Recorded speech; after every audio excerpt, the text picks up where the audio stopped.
forward, my oldest brother, Dan, is a baseball coach.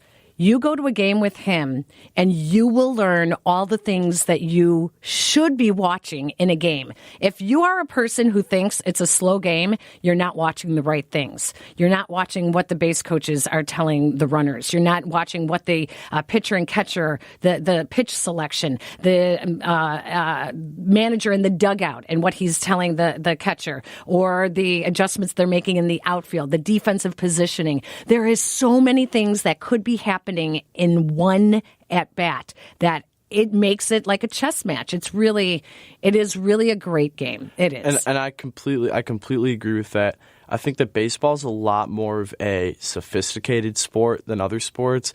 Basketball, anybody can learn the game. You watch one game and you know it like the palm of your hand. True. Same thing with football in some ways. Baseball, the only way that you learn the game fully is through experience. There are things that, I learn something new about baseball almost every day. Mm-hmm. I feel like my knowledge is, of course, higher than the average person's knowledge about baseball, I would hope. But at the same time, it's, fourth grade, I think was the first year I watched baseball. I learned the rules, I learned some stuff. And then, fifth grade, I learned strategy. Sixth grade, I learned, traditions and stuff like that.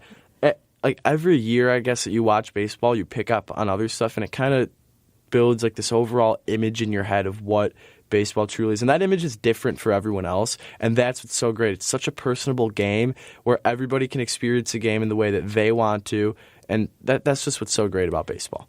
Which brings us to our tomorrow's segment. Jason, what are some things that we should be thinking about, looking forward to? Maybe a prediction or two. It doesn't have to be about sports. It could be about us. It could be about entertainment. I don't really care. Tell me what we should be looking forward to. Okay, so first, every morning we watch SportsCenter. It seems like the Boston Celtics are on. And every single day, Kyrie Irving's complaining about something. I'm going to predict right now Kyrie Irving leaves Boston this summer. I don't see a fit there. I don't think that there's a chance that the Celtics really compete for a NBA championship. I'd be very surprised if they make it past the second round. So I feel very confident about that prediction. Okay, what else? Okay, number two, on a personal note, we're heading down the home stretch in school. Okay. We have 6 or 8 weeks left, I think, something like that. From when we are taping this podcast? You're wrapping up the junior year in high school. I hate to be like this, but I'm just going to predict right here that I'm going to finish with better grades than Shay for the third straight semester. Oh my gosh, you are so unbelievably competitive with your brother. Yep, so I just wanted to get that out there. Oh my Make gosh. that prediction. And that's kind of unfair because he's not here to defend himself. But well, he'll hear it eventually. Okay, yeah. And then number three is that on our way home today, you're not going to let us stop and get something to eat. Because I'm very hungry. Okay. And finally, I bring you this. I grew up on the northwest side of Chicago. The O Streets, that's what we called it in Norwood Park. My brothers, I had 7 of them. We would play fast pitch with a painted strike zone on the wall of the convent across the street from our house. Sometimes the ball went over the wall. We had to climb it to get the ball before the nuns saw us in their garden. Or we would play pickup games against the other streets, Odell against Oquito or Oconto. My mom would say to my brothers, take your sister with you. So I was either the back girl or I was thrown into right field on a lucky day. We played on cement diamonds in the parking lot.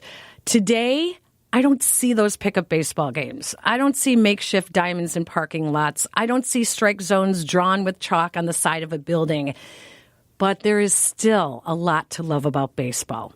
You don't have to put your kid in a travel league. Just play.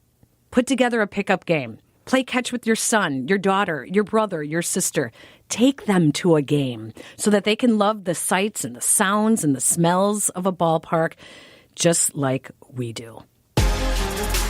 Our thanks go to Ron Coomer, the Chicago Cubs, and WSCR 670 The Score Radio. Don't forget to check out Coombs Corner in Lockport. Adam Yaffe, thank you for your amazing support and expertise in driving this podcast. Siafa Lewis, your creative mind helped us get this started. Artwork and logo designed by Shay Conander. Don't forget to subscribe to our podcast, The Sportscaster and Her Son. Follow us on Twitter, Facebook, and Instagram. Check out my stories on NBCChicago.com. And Jason, where are your stories? Fansided. All right, we'll see you guys next time. Thanks for tuning in.